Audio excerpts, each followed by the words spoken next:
Chegamos ao momento da palavra, 10 horas e 20 minutos, na verdade 10 e 18, vamos ouvir a voz de Deus, o momento de abrir a Sagrada Escritura.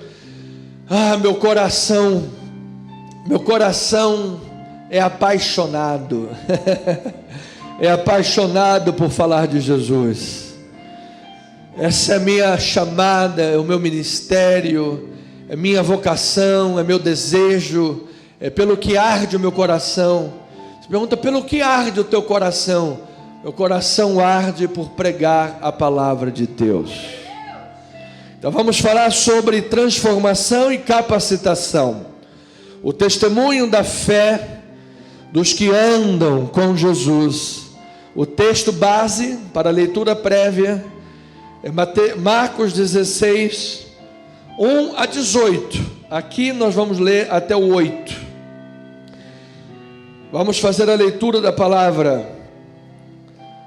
Passado o sábado, Maria Madalena, Maria mãe de Tiago e Salomé compraram aromas para irem embalsamá-lo. E muito cedo, no primeiro dia da semana, ao despontar do sol, foram ao túmulo. Diziam umas às outras: quem nos removerá a pedra da entrada do túmulo? E olhando, viram que a pedra já estava removida. Oh, glória a Deus por isso. Pois era muito grande. Entrando no túmulo, viram um jovem assentado ao lado direito, vestido de branco, e ficaram surpreendidas e atemorizadas. Ele, porém, lhes disse: não vos atemorizeis, buscai a Jesus, o Nazareno, que foi crucificado. Ele ressuscitou, não está mais aqui. Vede o lugar onde ele jazia, onde tinha posto. Mas ide, dizei a seus discípulos e a Pedro, que ele vai adiante de vós para a Galileia. Lá o vereis, como ele vos disse. E saindo elas, quando o anjo disse isso, o que a gente esperava que elas fizessem? Saíssem de lá e imediatamente falassem para todo mundo, corajosamente. Mas olha o que o versículo 8 diz, um anticlímax: fugiram do sepulcro, porque estavam possuídas de temor e de assombro e de medo. Nada disseram a ninguém. Fique tranquilo, essa é só a primeira parte. Nós vamos avançar, porque Deus tem uma grande obra com os seus missionários, e as primeiras foram as mulheres. Vamos ouvir a voz de Deus, vamos orar ao Senhor, vamos pedir graça e que Deus nos ilumine os olhos e abra os nossos ouvidos para ouvir a tua voz. Pai querido e amado, ó Deus, que satisfação esta hora nos proporciona. Pregar e ouvir a tua palavra é motivo de alegria, de paz, de gozo, de refrigério. É motivo, Senhor, de motivação, expectativas. O que a palavra ensina, o que a palavra vai dizer, qual é a direção bíblica, a voz do Senhor, a vontade de Deus. O que o Espírito Santo inspirou os escritores bíblicos para escrever, para falar, para comunicar. Este é o trabalho do pregador, cavar isso aí, e trabalho de toda a igreja, ouvir, receber e praticar. Portanto, ó Pai, fala às tuas ovelhas queridas, presenciais, e aquelas que estão à distância, ouvindo a palavra do Senhor, promovendo o Evangelho de Deus, nesta manhã especial de Páscoa, de celebração da pessoa, da vida, da obra, da morte e da ressurreição, o Senhor Jesus Cristo. Esta é a nossa oração em nome de Jesus, e o povo de Deus diga Amém, amém e amém. Louvado seja Deus. Obrigado, pastora. Glórias a Deus. Amada igreja de Jesus, santos de Deus, povo santo e amado, manhã de domingo e celebração de vida, de ressurreição, de graça, da obra que o Senhor Jesus operou e tem operado na vida de cada um de nós. O evangelista Marcos, na sua narrativa, a partir do capítulo 14, focaliza a pessoa de Cristo, dos momentos que antecedem a grande paixão até a ressurreição do terceiro dia. O foco, os olhares, a lupa está voltada para este momento. Momento que, de Gênesis a Apocalipse, foi ou previsto ou foi pregado, reafirmado. Todos os profetas, todos os escritores, todos os livros sagrados apontavam para esse momento, apontavam para a obra do Messias, apontavam para o Cristo Jesus, o ungido de Deus, que faria uma obra tremenda. No primeiro século havia uma expectativa equivocada por parte dos judeus, que achavam que esse Messias seria um rei guerreiro, um soldado com armas, com tudo, mas na verdade ele veio como um humilde carpinteiro para dar a sua vida, morrer e nos resgatar do império das trevas para o reino do Filho do seu amor. O evangelista também focaliza que nestes eventos que antecedem a paixão até a ressurreição, ainda nesses momentos, Jesus trabalha na vida dos seus discípulos. Jesus está trabalhando a questão do discipulado, fazendo discípulos, fazendo líderes, para que promovessem a obra do Senhor. É o que Deus está fazendo na minha vida e na tua vida nesta manhã. A agonia de Jesus em enfrentar o seu destino é um lembrete para cada um de nós que neste mundo teremos aflições. Quando Jesus estava em foco aqui, do 14 em diante, enfrentando a agonia, enfrentando momentos de dor, momentos que antecediam a morte, isso nos lembra, amados, que nós também teremos circunstâncias difíceis nesse mundo. Circunstâncias que às vezes poderão exceder as nossas forças humanas, mas, amados, se isso acontecer, você vai dizer como Paulo: tudo posso naquele que me fortalece, porque o Senhor jamais vai desamparar a sua ovelha, louvado seja o nome do Senhor. Ou seja, a tentação, não sobrevém tentação que você não possa suportar. Ou seja, se há uma provação, não tentação, mas provação, seja acima da tua força, Deus está no controle da tua vida, Ele vai te fortalecer. Eu recebo esta palavra. Então, em Marcos 14, 32, olha o que o ensino de Jesus, Marcos o evangelista, vem focalizar. Diz assim a palavra: então foram a um lugar chamado Getsemane, que era a prensa da azeitona, onde se fazia o azeite.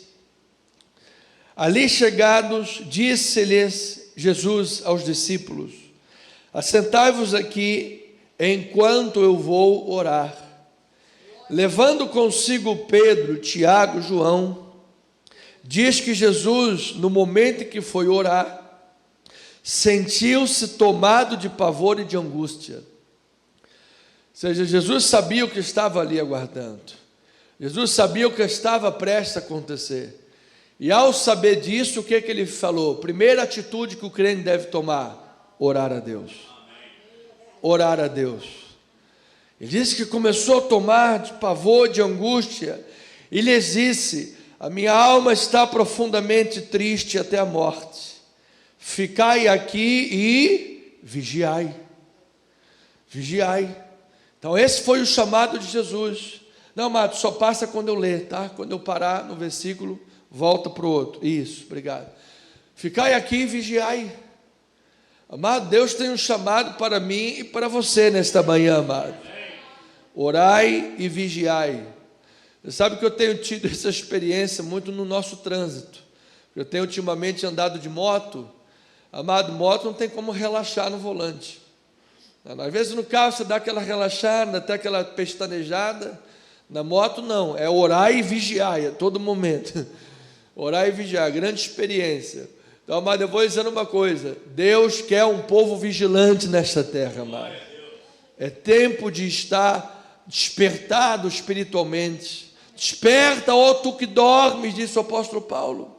Reprovai as obras das trevas, porque o dia se aproxima, e quanto mais o dia se aproxima, mais as coisas ficam difíceis. É ou não é verdade? E aqui, Jesus no Getsemane, as coisas estavam apertando, o crivo estava apertando, as coisas estavam ficando mais e mais difíceis. E aí diz: e adiantando-se um pouco, prostrou-se em terra, e orava para que, se possível, lhe fosse poupada aquela hora. E dizia: Abba, Pai, tudo te é possível, passa de mim este cálice, contudo não seja o que eu quero, e sim o que tu queres. E diz que Jesus, voltando aos discípulos, achou-os o quê? Dormindo. E disse a Pedro: Simão, tu dormes, Simão? Não pudeste vigiar comigo nem uma hora, cara? Vigiai e orai, para que não entreis em tentação. O espírito, na verdade, está pronto, mas a carne, ela é fraca. Então é muito perigoso quando a pessoa diz: eu sou mais eu sei, assim. Amado, diz o teólogo, orar é para os fracos. É por isso que eu oro. Diga amém por isso, amado. Diga comigo, diga assim: orar é para os fracos. É por isso que eu oro. Porque, amado, o dia que a gente se tem, é porque eu sou forte, eu posso, o meu vaso é de aço. Aquele que está de pé, veja para que não caia. Veja para que não caia. O nosso vaso é frágil, é de barro. E é bom, e por isso às vezes Deus permite que você passe umas pendengas na vida, para você se lembrar disso. Paulo, quando orou, meu Deus, 3 vezes o apóstolo pediu ao Senhor: passa de mim, esse espinho, tira de mim esse espinho. E qual foi a resposta? Não vou tirar, a minha graça te basta. Por quê? Porque o meu poder se aperfeiçoa na fraqueza. Então quem mudou ali não foi a circunstância, quem mudou foi Paulo. Às vezes a gente ora e a circunstância muda. Às vezes a gente ora e quem muda somos nós, não as circunstâncias. E Paulo disse: de boa vontade mais me gloriarei nas fraquezas, para que sobre mim repouse o poder de Cristo. Porque quando eu sou fraco, então é que eu sou forte. Por isso eu oro, por isso eu busco, por isso eu clamo diante do Senhor. E ali os discípulos estavam lá, tosquenejando, dormindo, e Jesus repreende: vocês não puderam orar nenhuma hora comigo, não puderam vigiar nenhuma hora comigo. Orai e vigiai, o espírito está pronto, mas a tua carne é fraca. Há uma luta constante, porque a carne não quer que você sirva a Deus. A carne não queria que você viesse à igreja hoje, não é isso?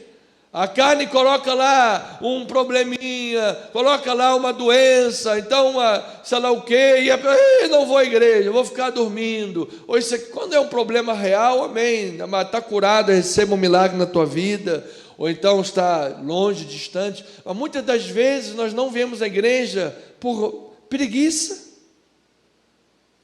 por darmos vazão à carne, não temos vida de oração por isso. Então, amado, é tempo de vencer isso daí. Eu declaro que você é capacitado por Deus para isso. Esse é o primeiro ponto da Páscoa, é o Getsemane. São os momentos que antecedem a crucificação. São os momentos que antecedem a grande obra. Amado, toda grande obra que Deus vai operar, tem alguma coisa que antecede isso daí. Tem algo. Antes de Deus operar a grande obra na vida do Jacó, o que Deus fez? Entrou numa luta ali e transformou de Jacó para Israel. Agora você está preparado. Agora você está pronto. Não é verdade? Agora você está pronto. Antes dele levantar um rei Davi, um grande homem, para fazer uma grande obra de Deus, o que ele fez? Vá lá para o meio do deserto.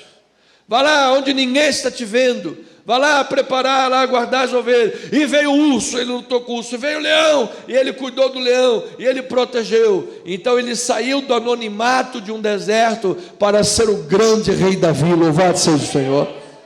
Foi isso que ele fez com Moisés. Moisés, você está aí um princeso. Um príncipe aí do Egito. Vamos mudar aí esse quadro aí, filho. Você tem que ir para o deserto. Se você ainda não viu, olha, eu já assisti um capítulo da série, acho que são 3 capítulos de Moisés da Netflix. Até onde eu assisti, dá para você assistir tranquilo. Tem algumas questõezinhas, mas pode assistir. O primeiro capítulo foi maravilhoso, agora eu vou assistir os outros. Então ele diz: Moisés, você tem que sair daí, Moisés. Você tem que ir agora para o deserto. Os segundos 40 anos da sua vida, sendo preparado lá em Midian, onde você vai ter um encontro comigo naquela montanha do Monte Sinai, onde você vai ouvir a minha voz, onde você vai tirar as sandálias, porque a terra que está pisando é santa. Então, seja, mano, você vai aprender que há regras, vai aprender que há uma vontade, e vai aprender que sou eu que chamo. Deus preparou aquele homem, e foi o grande libertador do Egito, do povo de Israel do Egito. Ele está no cristianismo, Moisés está no islamismo, Moisés está no judaísmo. É o único profeta que tem toda a sua vida relatada nas 3 grandes religiões. Está lá, é o Moisés. Amado, quizá Deus quer usar você para uma obra grande, e às vezes a gente fica lá tosquenejando, dormindo, postergando o chamado de Deus. Deus fala: entra num curso. É chato esse negócio, tem que ficar estudando, dá sono, tem que fazer. Filho, mas você quer a honra de Abraão, mas não quer pagar o preço? E quem paga o preço e é honrado, você chama de orgulhoso. Olha lá o orgulhoso, olha lá o soberbo. Mas não, porque o cara vive estudando, porque o cara paga o preço para isso.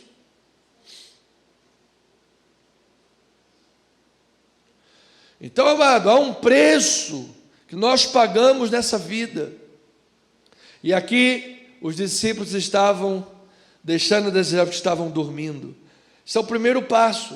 Então, todo o horror da crucificação, os insultos, os transeuntes, quando Jesus estava na cruz, dos soldados, dos líderes, tudo isso, amado, todo esse horror, tudo que antecedeu do Getsemane e o horror da crucificação, tudo isso foi subvertido, foi transformado pela intervenção sobrenatural de Deus, amado.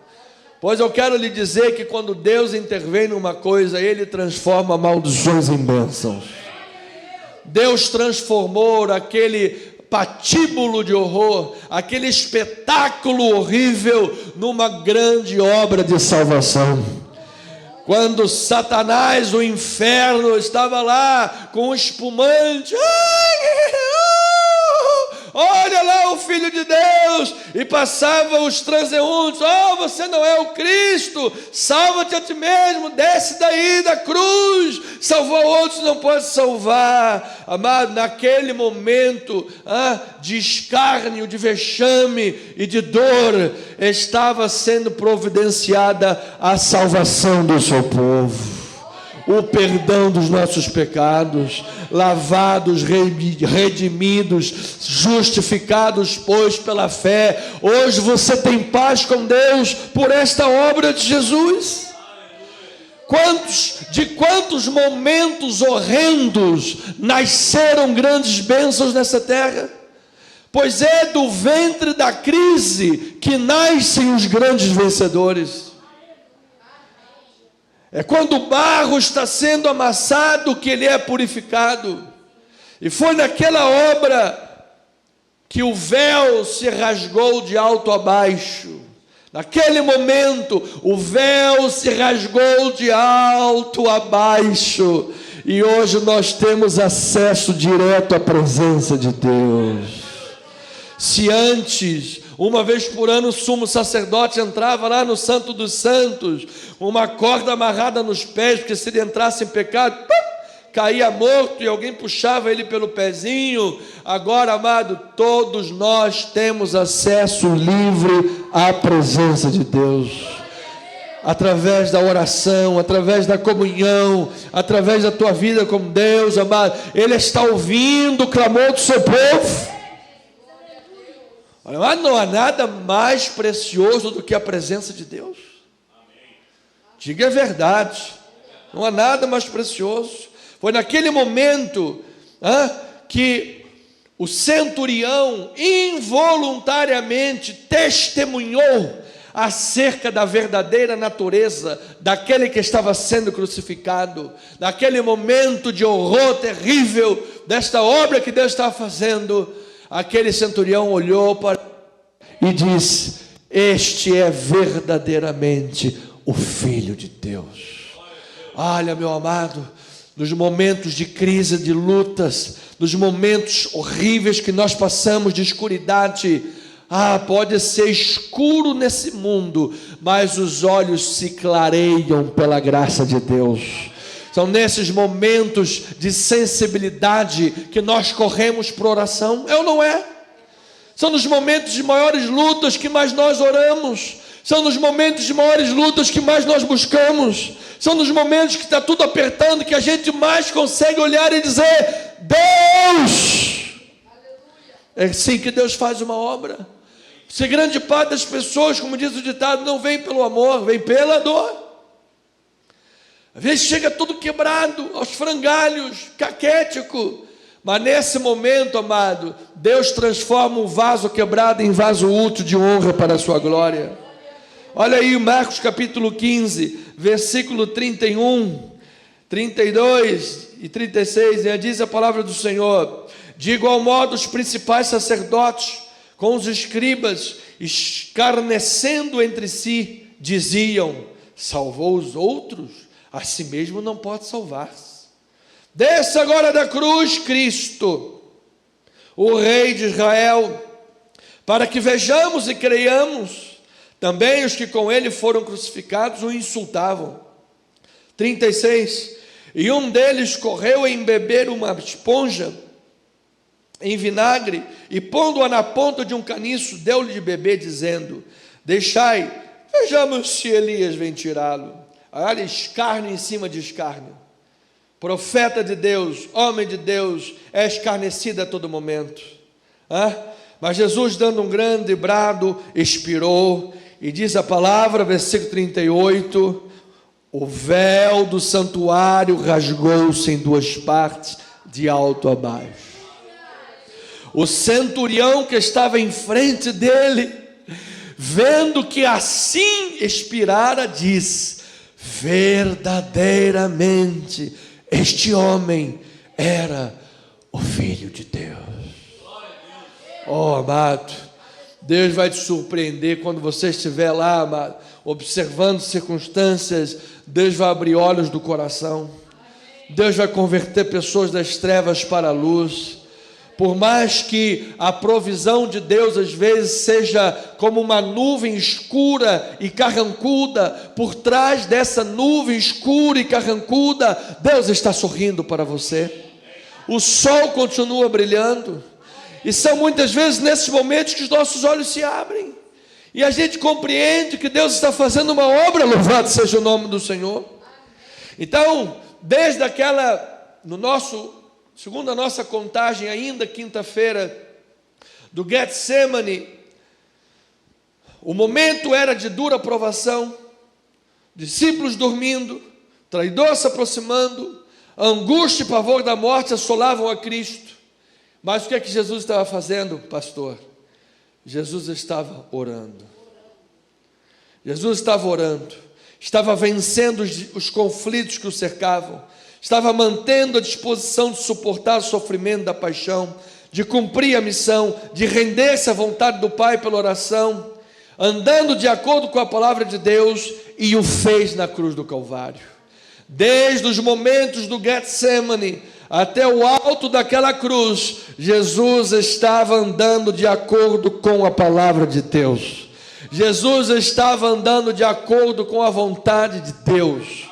Jesus disse: é necessário, para que se cumpra as Escrituras, o Filho do Homem será entregue nas mãos dos seus tosquiadores, mas ao terceiro dia vai ressuscitar dentre os mortos. Aleluia!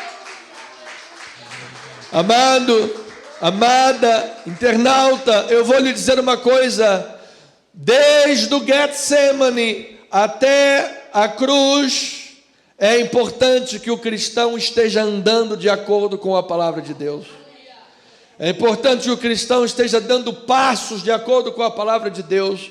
Porque se você estiver andando de acordo com a palavra de Deus, eu vou lhe dizer uma coisa: Deus está no controle da tua vida. Deus tem um plano com a tua vida, amado. Então siga o plano. Diga amém. Siga o plano. Pastor, mas o plano está me levando para o Getsemane, o jardim da azeitona pressionada, pastor. A minha pergunta é: Deus está contigo nesse Getsemane? Amado, se Deus está contigo, você é mais do que vencedor. Pastor, mas lá o traidor vai chegar e vai me trair com um beijo no rosto. Será que é modo mais sujo de trair alguém beijando-lhe no rosto? Eu não conheço. Mas vai acontecer isso, pastor. Vai acontecer, até para que nós sejamos consolados como fomos traídos, quando fomos decepcionados, para que você coloque a tua expectativa em Deus e não nos homens, para que você coloque 100% dos teus olhos em Cristo Jesus, senão você se desvia da igreja. Pastor, eu cheguei na igreja, vi lá um problema lá, porque não tinha sabonete no banheiro.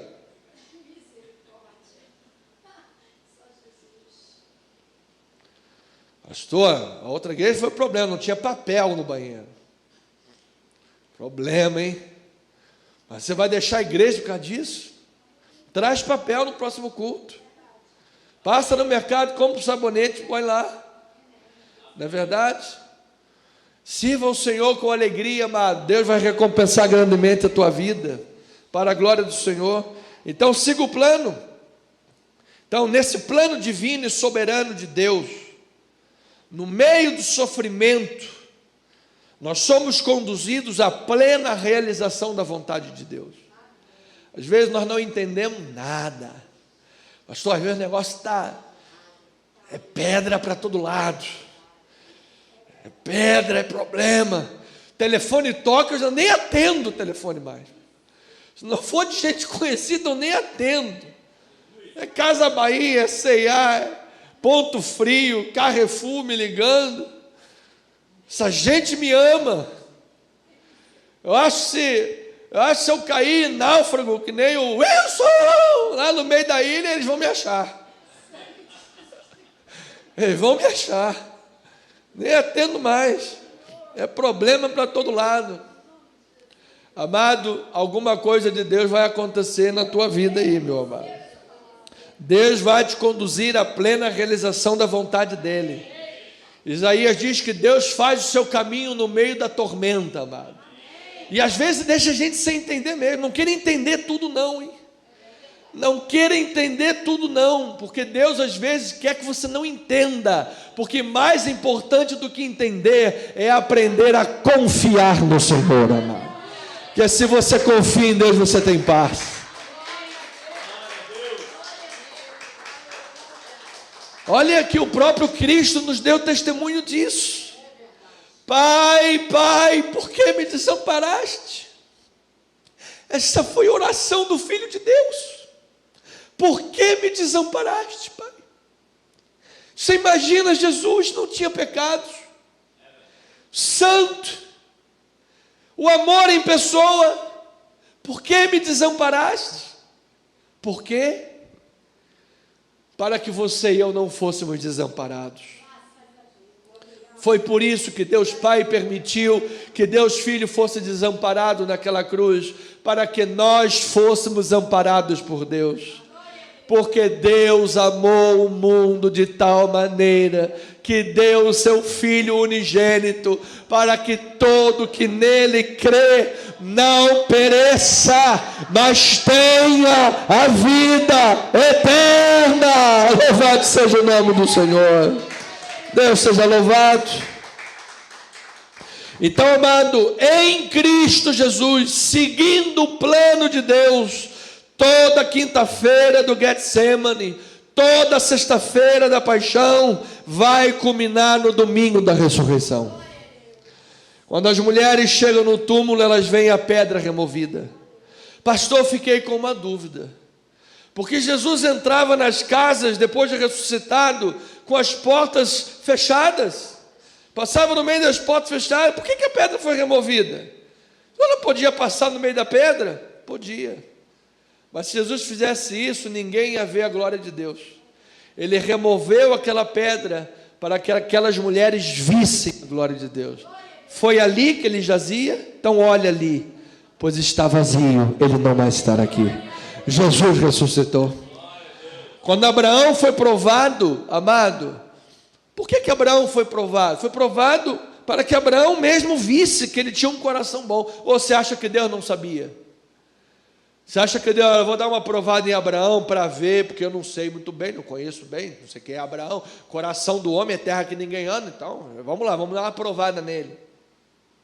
Mas Deus é soberano, a palavra não chegou ainda na tua boca e Deus já sabe o que você vai falar.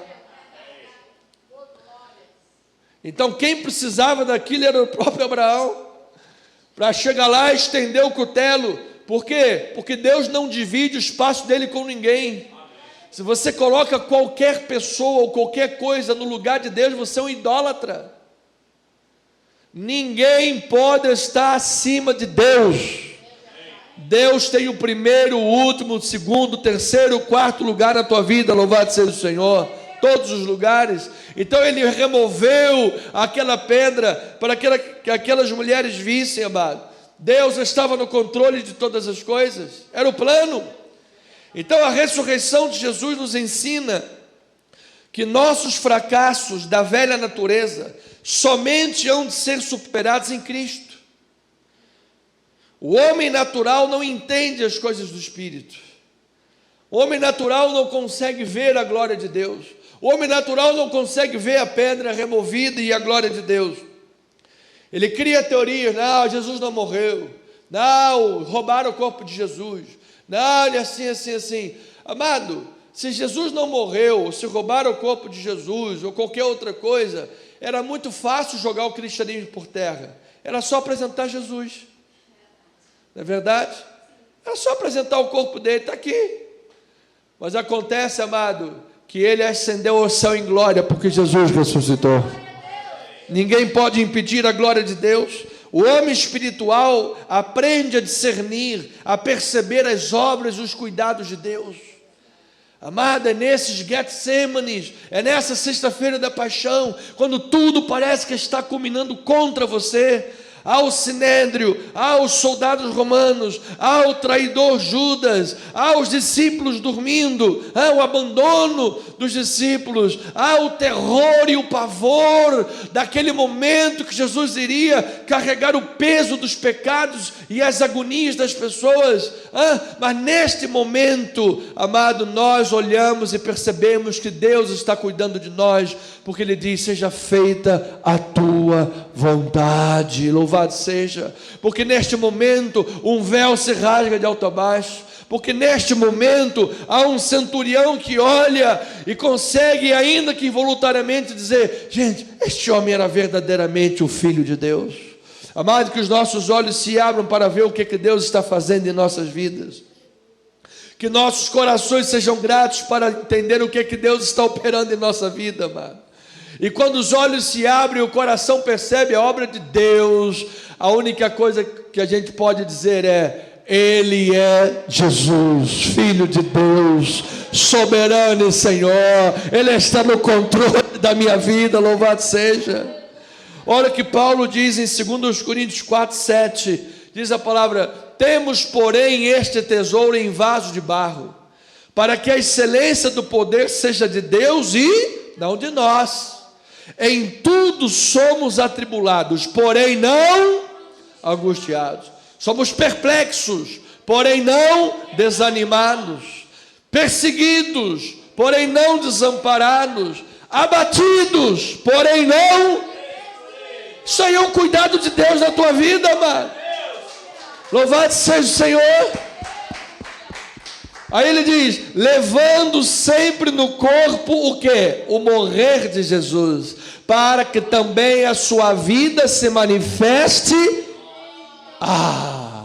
Estou crucificado com Cristo, disse Paulo. Estou crucificado para o mundo e vivo para Deus. Versículo 16 diz a palavra: por isso não desanimamos. Pelo contrário, mesmo que o nosso homem exterior se corrompa, contudo o nosso homem interior se renova de dia em dia. Porque a nossa leve e momentânea tribulação produz para nós o quê? Eterno peso de glória acima de toda comparação. Versículo 18: não atentando nós, ali sempre vem uma prática, um ensinamento, não atentando nós nas coisas que se veem, mas nas que não se veem, porque as que se veem, elas vão passar, e as coisas que não se veem, amado, são eternas, amado. Aquele Getsemane passou, aquela sexta-feira da paixão passou, aquele sábado de um corpo no túmulo passou, e o domingo finalmente chegou, e Jesus ressuscitou. Essas lutas passam, amado, aleluia, louvado seja o Senhor. Essas lutas vão passar também. O choro vai durar uma noite, mas a alegria virá pela manhã. Quem é que está na direção da tua vida? O plano da nossa vida vem de quem? Vem de Jesus, amado. É o mapa que a gente está seguindo, é o nosso Google Maps, é a palavra de Deus. Não segue o Waze não, amado.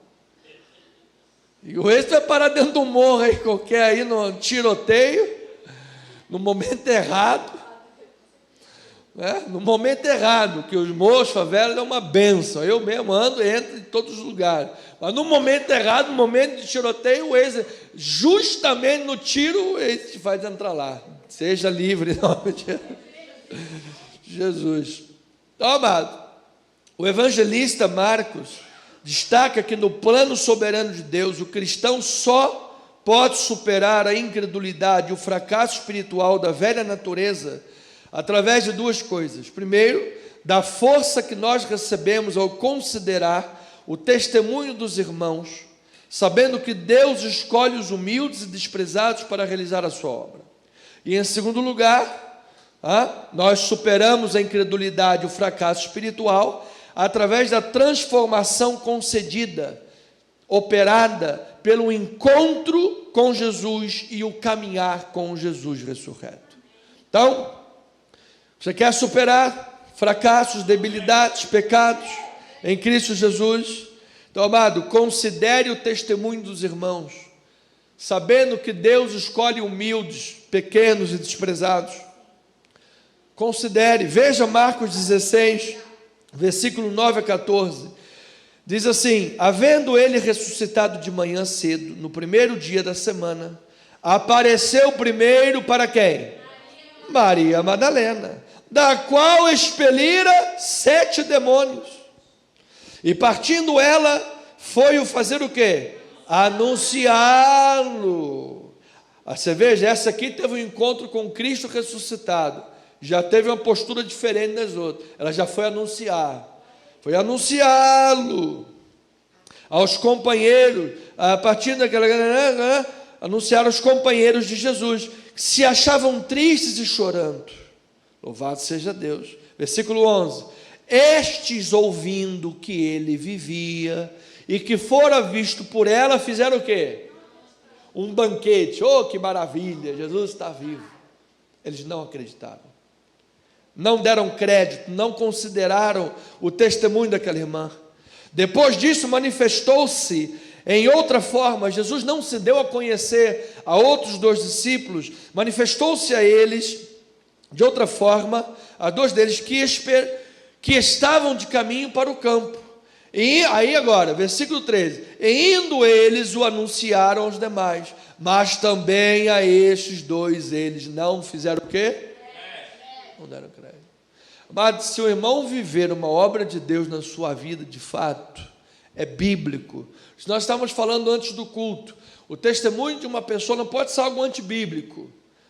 Se está dentro da palavra, dê crédito, diga amém por isso, amado, dê crédito. Olha o versículo 14, o que Jesus fez. Finalmente apareceu Jesus aos 11, quando estavam à mesa, e censurou-lhes a incredulidade e dureza de coração, porque não deram crédito aos que o tinham visto já ressuscitado.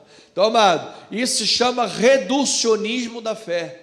Não, eu só acredito aquilo que eu vivi, aquilo que eu vi, como Tomé, eu tenho que ver para crer, eu tenho que ver, eu tenho que tocar nas chagas, eu tenho que ver para crer. Bem-aventurados são aqueles que não viram e creram. Então Jesus censurou-lhes. Então isso aqui está bem na cabeça do chamado da obra missionária. Por quê? Porque igreja é comunidade, igreja é corpo de Cristo, igreja é rebanho. Igreja não é um braço para lá, perna para lá, rim para colar, fígado não sei aonde, pâncreas lá no gabinete. Amado, a igreja de Jesus é o corpo de Cristo nessa terra, é a comunidade, é a unidade para a glória do Senhor. Então, ovelhinha amada, dê crédito. Ao longo de toda a Bíblia Sagrada, Deus sempre escolheu os humildes e significantes. E Deus vai usar a gente, às vezes, parecer meio louca. Aquele irmão ali parece meio doido. Ele tem uma cara assim, um negócio, sei o quê. Amado, Deus vai usar aquele. Deus está usando a mim. Deus pode usar você também, amado. Às vezes quem não dá nada, você não dá nada por aquele fulano ali, dá nada por ele. Ah, é? Você pode não dar nada por aquela pessoa, mas se Deus estiver com ela, meu amado, se Deus estiver com ela, Deus vai pegar um pequeno para envergonhar o grande. Deus vai pegar o fraco para envergonhar o forte. Esse Davizinho aí, pequeno, você está achando que eu sou cachorro para vir contra mim, contra paus, com paus e porrete na mão? O que você pensa? Sou um soldado guerreiro, rapaz. Eu vou contra ti em nome do Senhor dos Exércitos. Você já sabe o resto da história, amado. Quem sabe você e eu sejamos um Davizinho pequeno, que Deus usa os pequenos insignificantes, amado. Moisés tinha língua pesada. Não sei se era meio gago ou se tinha vergonha de falar em público. Ele tinha língua pesada. Ele falou, não tem problema não, eu vou usar você e você vai com teu irmão Arão. Você vai fazer o jarro... E Arão vai falar para Faraó, que ele fez um curso de oratória com o Reinaldo Polito, todo mundo vai entender o que ele vai falar. Mas você vai. Que a gente tenta fugir do chamado de Deus. Ah, Senhor, minha língua é pesada, eu estou acima do peso, não dá não, o negócio é muito sério, muito... Amado, Deus vai usar você, amado. Você está disponível para Deus. Elias lá num período de depressão, olha, eu não sou melhor que os meus pais, eu quero morrer. Veio um anjo, levanta, filho, longa é a tua jornada. Pedro, que nega Jesus 3 vezes, Jesus, depois de ressuscitado, fez o quê? Restaurou a vida desse homem.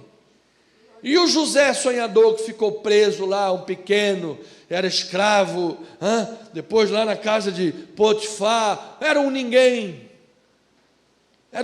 para o mundo. Neemias era um copeiro do rei, não era ninguém, mas levantou os muros e portas de Jerusalém, restaurou aquilo tudo.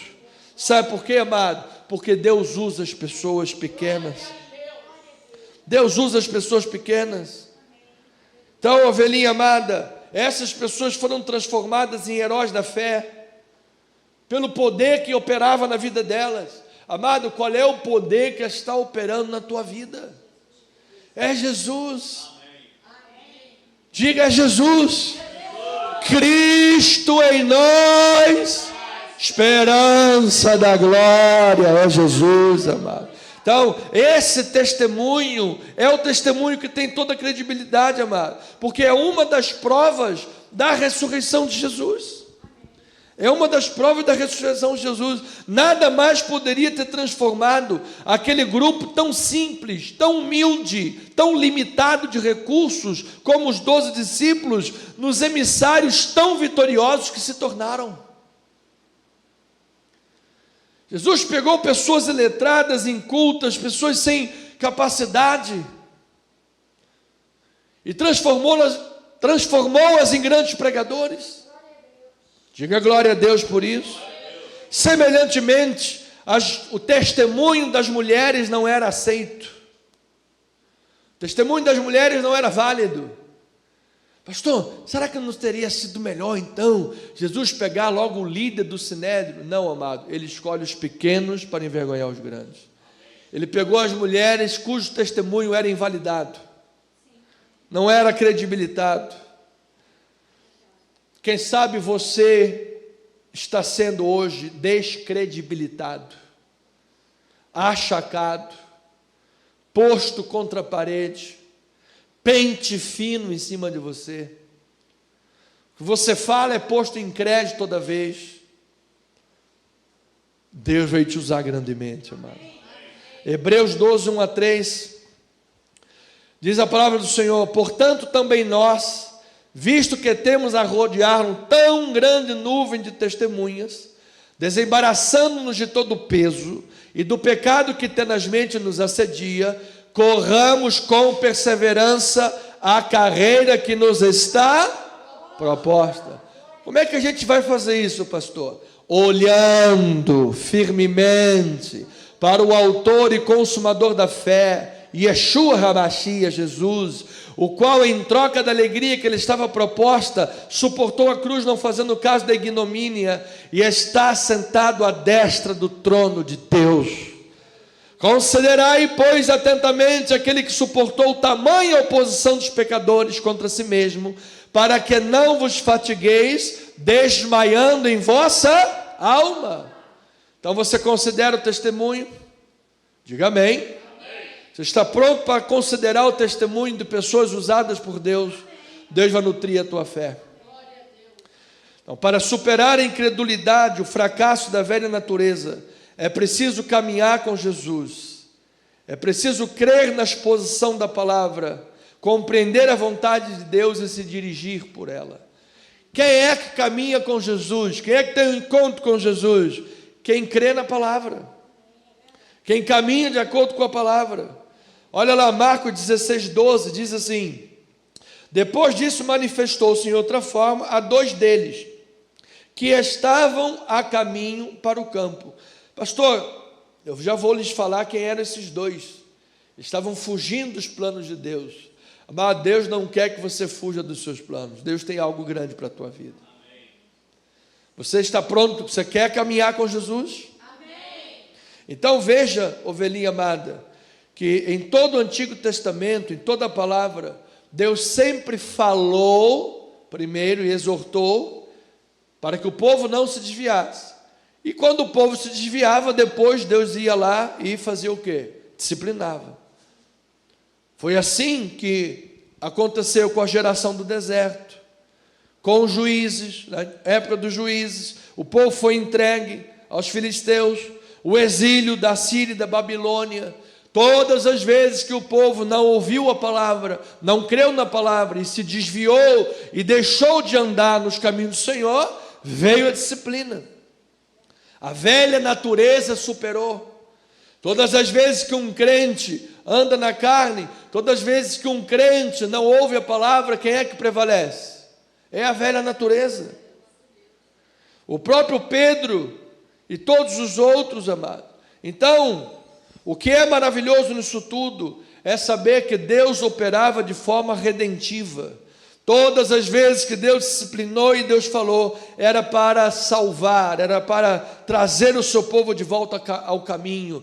Lá em Crônicas 7,14 ele diz: se o meu povo que se chama pelo meu nome ouvir a minha voz, se humilhar, orar, arrepender dos pecados, se converter dos maus caminhos, eu ouvirei dos céus as suas orações, perdoarei os seus pecados, sararei a sua terra. Amado, você deseja ter a terra da sua vida sarada? Eu recebo esta palavra. Agora, será que todos no primeiro século entenderam, perceberam, compreenderam o que é que Deus estava fazendo em Cristo Jesus? Será que todos perceberam? Amados, ficariam admirados, grande parte deles, porque Pedro disse: olha que não se cumpre em vocês, maravilháveis e desvanecei, realize em vossos dias obra tal, que não crereis se vou lá contar, que isso não aconteça com vocês. Que era uma profecia de repreensão, que Deus ia enviar Jesus, e as pessoas iriam ver e não iriam acreditar. Que isso não aconteça com vocês. Amado, que isso não aconteça com nenhum de nós. Ao olhar a obra de Jesus, você veja e reconheça a obra de Jesus. Diga: eu recebo esta palavra. É assim que se caminha com Jesus. O próprio Pedro não esperava que Jesus fosse crucificado, muito menos ressuscitado, e que isso era cumprimento dos propósitos de Deus. Lembra que Pedro repreendeu Jesus: não, Jesus, isso não vai acontecer, você não vai morrer não. E assim aconteceu com os discípulos de Emaús, que nós lemos em Marcos 16:12. Olha aí a história deles. Lucas 24, estamos nos 3 minutos finais. Lucas 24, versículo 21, diz a palavra do Senhor: ora, nós esperávamos que fosse Ele quem havia de redimir Israel. Mas depois de tudo isto, já é este o 3º dia, desde que tais coisas sucederam.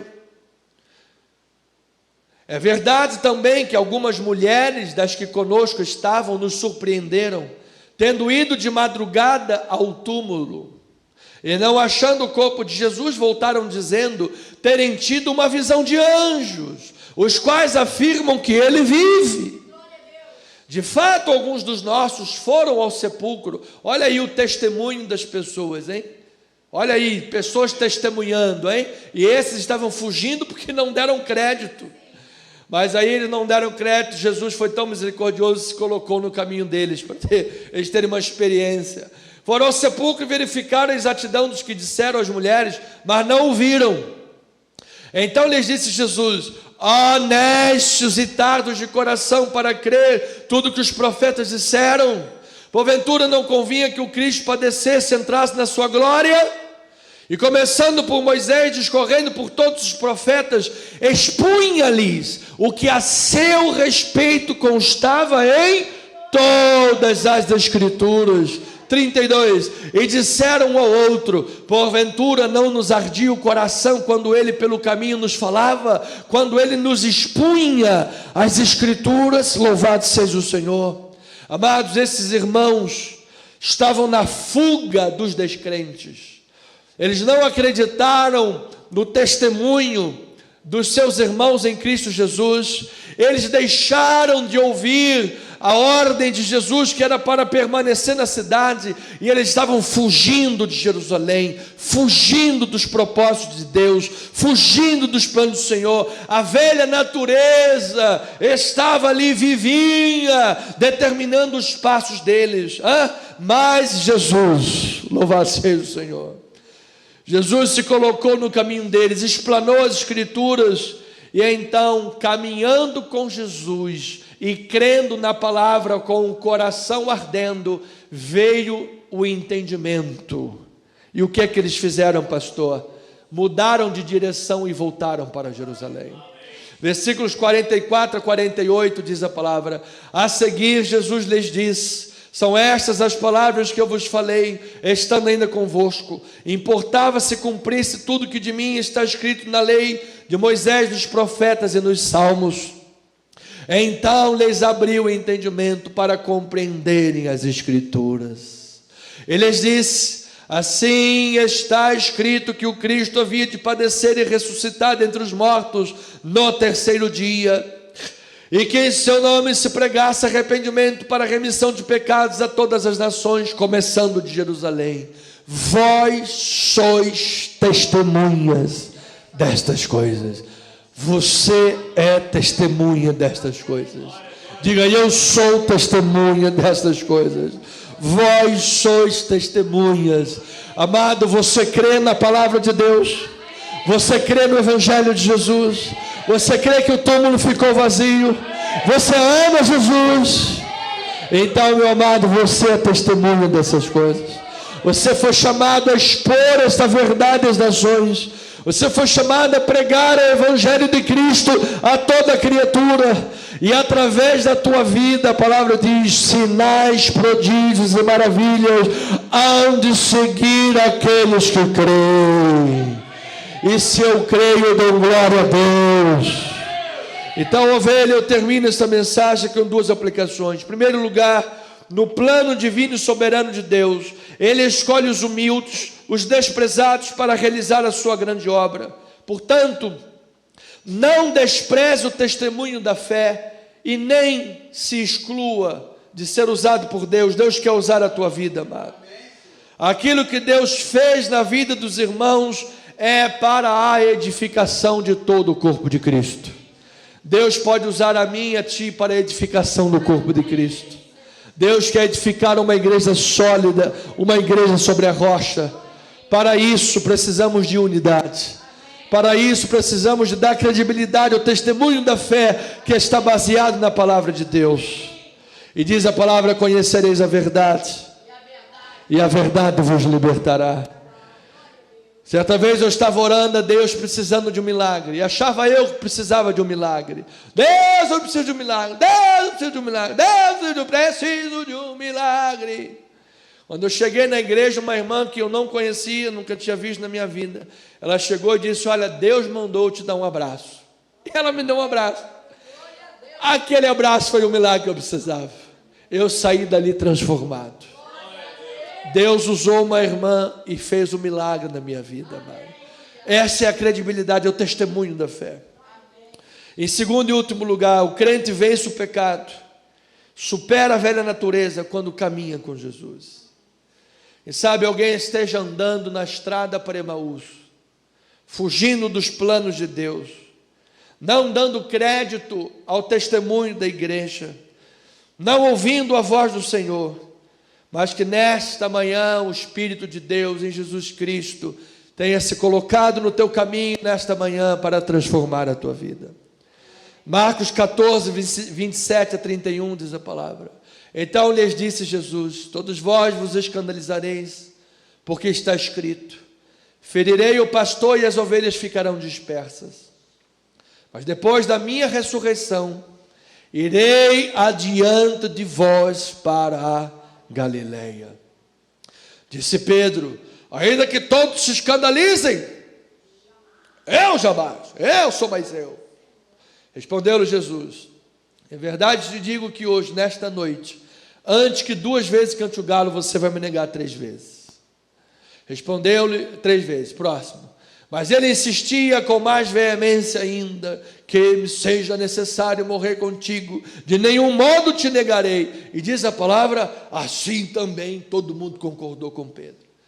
Quando tem uma voz dissonante do evangelho, parece que todo mundo concorda com o cara. Jesus está falando é assim, e a voz dissonante do evangelho, todo mundo vai atrás. Onde a vaca vai, o boi vai atrás. Vai o Teudas, 400 vai o Judas, 400 vai atrás. E aqui Pedro contra o testemunho da própria palavra. Amado, o testemunho tem credibilidade quando ele é bíblico, quando está de acordo com a palavra. Quando está fora da palavra, não receba. Eu só recebo o que vem de Jesus e da palavra. Mas Jesus diz: eu vou adiante de vós. Depois de ressuscitado, eu vou me encontrar com vocês na Galileia. Então, amado, esta manhã é uma Galileia neste lugar. Esta manhã pode ser uma manhã de encontro com Jesus. Esta hora, você internauta que está ouvindo, no meio das incredulidades, dos fracassos, assim como os fracassos dos discípulos, e aqui foi mais um dos fracassos. Jesus prometeu que iria diante de nós na Galileia, ressuscitado. Ele cumpriu, ele prometeu, ele cumpriu. Em Marcos 16, versículos 6 e 7, diz a palavra: ele, porém, lhes disse: não vos atemorizeis, buscai a Jesus o Nazareno que foi crucificado. Ele ressuscitou, não está mais aqui, veio do lugar onde tinham posto. Versículo 7: mas ide, dizei a seus discípulos e diga a Pedro. Sabe aquele Pedro que quando Jesus disse: olha, Pedro, você vai me negar. Não, Jesus, eu não vou negar, eu vou morrer contigo, mas eu não vou negar. E ainda levou uma turminha atrás dele contra Jesus. Esse Pedro negou 3 vezes. Negou ou não negou? Negou. E o que é que Jesus fez com ele? Restaurou a vida dele. Disse assim: vai, diga aos discípulos, mas diga para Pedro, que ele vai adiante de vós para a Galileia, lá o vereis como ele vos disse. Ele disse que ressuscitado iria encontrar na Galileia, e foi lá, ele restaurou Pedro. Ele teve comunhão com esse homem e com os demais discípulos e os restaurou. Deus pode nesta Galileia desta manhã restaurar os teus passos, restaurar os teus caminhos, restaurar a tua vida, e que a partir de você grandes obras sejam feitas em Cristo Jesus. Você recebe esta palavra?